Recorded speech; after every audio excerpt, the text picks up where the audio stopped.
नमस्कार विद्यार्थियों, टेक गुरु के ऑनलाइन कोर्स में आप सभी का स्वागत है। कोर्स की कड़ी में डीसी सर्किट को पूर्ण करने के बाद एसी सर्किट के टर्म्स, एसी सर्किट में जो शब्दावली काम आती है उस पर हमने लास्ट वीडियो लेक्चर में चर्चा की थी। आज के वीडियो लेक्चर में 2 पॉइंट कवर करेंगे कि जो प्रत्यावर्ती राशि है, अल्टरनेटिंग वैल्यूज, उनकी एवरेज वैल्यू और आरएमएस वैल्यू कैसे फाइंड आउट करते हैं। तो पहली जो राशि होती है उसे हम फाइंड आउट जो करते हैं, तो एक प्रत्यावर्ती राशि की 2 वैल्यूज हम फाइंड आउट करते हैं। पहली होती है जिसे हम औसत मान, इंग्लिश में एवरेज वैल्यू या माध्य मान, मीन वैल्यू भी कहते हैं। अब वास्तव में एक औसत मान क्या होता है तो उसके ऊपर हम चर्चा करेंगे। तो किसी प्रत्यावर्ती राशि का वह मान जो उसी राशि की डीसी मान के द्वारा प्रवाहित आवेश के मान के बराबर हो, उसे हम एवरेज वैल्यू कहते हैं। मीन्स डीसी के सर्किट में जितना आवेश प्रवाह होगा सेम उतने ही मान का एसी देने पर आवेश प्रवाह होता है, उसे हम एवरेज वैल्यू कहते हैं। तो बेसिकली और एवरेज वैल्यू जो है वो चार्ज आवेश पे डिपेंड करते हैं। अब किसी भी वैल्यू का एवरेज सिंपल मैथमेटिक्स में हम कैसे निकालते हैं, बी एवरेज सारी वैल्यूज को ऐड करके डिवाइड बाई एन कर देते हैं। तो ये तो एक सिंपल सा तरीका हुआ। अब चूंकि मैंने बताया था कि ये एक साइन वेव है, हिंदी में इसे जीआर तरंग भी कहते हैं, तो इस साइन वेव के सारे वैल्यूज को अगर आप ऐड कर देंगे तो वो 0 आ जाएगी। तो याद रखिएगा कि प्रत्यावर्ती राशि का जब कभी भी औसत मान निकालता है वो सदैव 0 होता है, क्योंकि जितने पॉजिटिव वैल्यूज है उतनी ही नेगेटिव वैल्यूज है, दोनों को ऐड कर दोगे 0 आएगा। तो एक्चुअल में वैल्यू निकालने के लिए हम क्या करते हैं, हम केवल एक हाफ साइकिल को यूज करते हैं और उसकी जो वैल्यू आती है उसको डबल कर लेते हैं।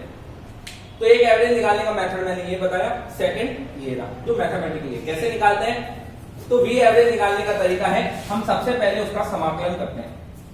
ये रही मेरी वो स्टैंडर्ड इक्वेशन, वोल्टेज थी V बराबर Vm साइन थीटा। तो हम सबसे पहले क्या करते हैं, उसका समाकलन करते हैं उस वैल्यू का। जैसे वोल्टेज का एवरेज वैल्यू निकालना है तो वोल्टेज का हम समाकलन करेंगे 0 से लेके पाई तक। तो ये देखिए 0 से लेके पाई तक, मीन्स केवल मुझे पॉजिटिव हाफ साइकिल चाहिए, तो मैंने 0 से पाई यहां पुट किया और इसका समाकलन सॉल्व किया और डिवाइड बाई 2 पाई। तो ये जो समाकलन है ये तो ऊपर की वैल्यू और डिवाइड बाई एन एक्चुअल में इसके नंबर ऑफ टर्म्स को शो करता है। तो ये वैल्यू डिवाइड बाई एन करने के बाद ये तो निकली पॉजिटिव साइकिल की वैल्यू। जब आप इसको डबल कर देंगे 2 साइकिल हो गई है, पॉजिटिव और नेगेटिव, तो मैंने इसको 2 से मल्टीप्लाई कर दिया। तो यहां देखिए 2 से 2 कैंसिल आउट हो जाएगा, बचेगा क्या 1/पाई, लिमिट वापस 0 से पाई। अब v का मान क्या है, Vm sine theta d theta. Vm बाहर आ गया, कांस्टेंट है, Vm बटा पाई 0/पाई साइन थीटा डी थीटा। जैसे ही साइन थीटा का आप इंटीग्रल करेंगे, समाकलन करेंगे, साइन थीटा का होता है minus cos theta.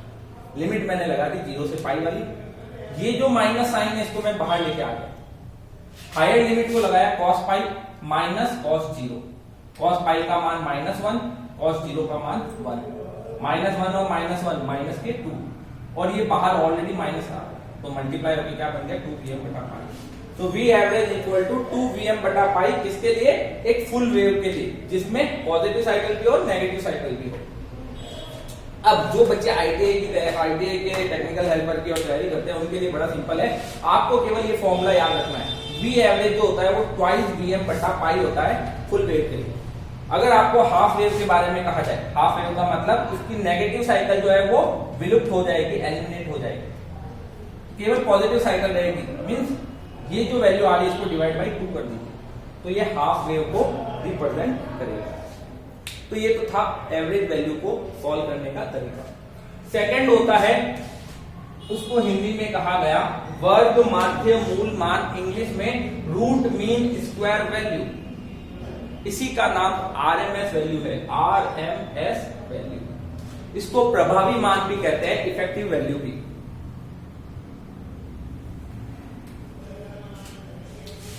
Vrms equal to 1/2 पाई 0 से 2 पाई V स्क्वायर डी थीटा। तो सबसे पहले हमने क्या किया, स्क्वायर किया, फिर इसका अगेन समाकलन करके डिवाइड करके तो ये हमारे लिए मीन एवरेज निकल गया और उसका अंडर रूट कर लिया।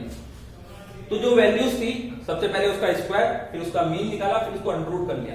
तो वी स्क्वायर का हम डायरेक्ट यहां से लिखेंगे V M square sine square theta d theta.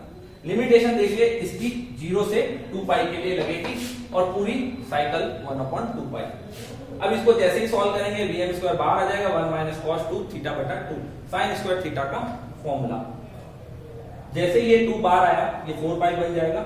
अंदर का जब पूरा इंटीग्रेशन से सॉल्व होगा तो बनेगा 1 का बन गया theta minus as it is cos 2 theta का बन गया sin 2 थीटा बटा 2 लिमिट 0 से 2 पाई। इस कंप्लीट जब आप इसको सॉल्व करते हैं तो ये अंडर रूट में वीएम स्क्वायर है, बाहर आएगा तो वीएम, 4 बाहर आएगा तो 2, अंडर रूट में 1/पाई, थीटा का मान रखा 2 पाई माइनस 0 माइनस ये sin 2 थीटा की जो वैल्यू है sin 2 थीटा डिवाइड बाई 2 की जो वैल्यू है वो 0 आएगी, क्योंकि sin 0 का मान 0 होगा, sin 2 पाई का मान भी 0 और sin 4 पाई का मान भी 0। जब हम इसको कंप्लीट सॉल्व करते हैं तो Vm/2 अंडर रूट में 1/पाई और ये 2 पाई। तो जैसे ही इसको करेंगे देखिए पाई से पाई कैंसिल आउट हो जाएगा, तो बचा क्या अंडर रूट में 2, इसको सॉल्व किया Vm/2। तो केवल ये फॉर्मूला जो है Vrms बराबर Vm/√2 ये हमारे काम का है और 1/√2 0.707 इसका न्यूमेरिक मान होता है। तो ये तो हो गया फुल वेव के लिए। हाफ वेव के लिए कैसे निकालेंगे? तो हाफ वेव के लिए इसको निकालने के लिए आप क्या करेंगे Vrms = Vm डिवाइड बाई 2 करके इस फॉर्मूले को याद कर सकते हैं। अब इसके अंदर 2 गुणांक बहुत काम में आते हैं। पहला होता है फॉर्म फैक्टर, जिसे आकृति ऑब्लिक रूप गुणांक भी कहते हैं। तो ये क्या होता है? ये वास्तव में होता है कि डीसी के अंदर एसी का मान कितना है, मींस आरएमएस वैल्यू बटा एवरेज वैल्यू। पीक फैक्टर क्या होता है? एसी के अंदर मैक्सिमम वैल्यू कितनी है, तो मैक्सिमम बटा आरएमएस वैल्यू। तो ये 2 इसके सूत्र हैं जो हमें अमूमन याद रखने पड़ते हैं। अब मैंने एक फुल वेव के लिए फॉर्म फैक्टर और पीक फैक्टर निकाला है। तो फॉर्म फैक्टर फुल वेव के लिए कैसे निकाला? तो आरएमएस वैल्यू कितनी है, ये रही Vm/√2। एवरेज वैल्यू कितनी है फुल वेव के लिए, 2 Vm/पाई। इनको सॉल्व किया तो पाई/2√2 मिला, जिसका answer 1.11। Power factor peak factor solve किया तो पीक वैल्यू कितनी है, मैक्सिमम वैल्यू Vm ही है, तो मैंने Vm पुट की। आरएमएस वैल्यू Vm/√2, इसको सॉल्व करेंगे √2 1.414। तो ये फॉर्म फैक्टर और पीक फैक्टर को निकालने का तरीका है। इसमें फॉर्म फैक्टर और पीक फैक्टर की एक टेबल आप देखेंगे, 4 wave, half wave, full wave, square wave और ट्रायंगुलर वेव। तो इसकी एक टेबल ऑलरेडी डिजाइन है, उस टेबल को याद रखिएगा। उसमें कभी कभी क्वेश्चन आते हैं, डायरेक्ट वैल्यू पूछी जाती है कि निम्न में से किस वेव का फॉर्म फैक्टर उच्चतम है या निम्नतम है, या निम्न में से किस वेव का पीक फैक्टर उच्चतम और निम्नतम पाया जाता है। तो इस टाइप से कुछ वैल्यूज आती है। हो सकेगा तो हम नेक्स्ट क्लास में उसको डिस्कस करेंगे। Thank you.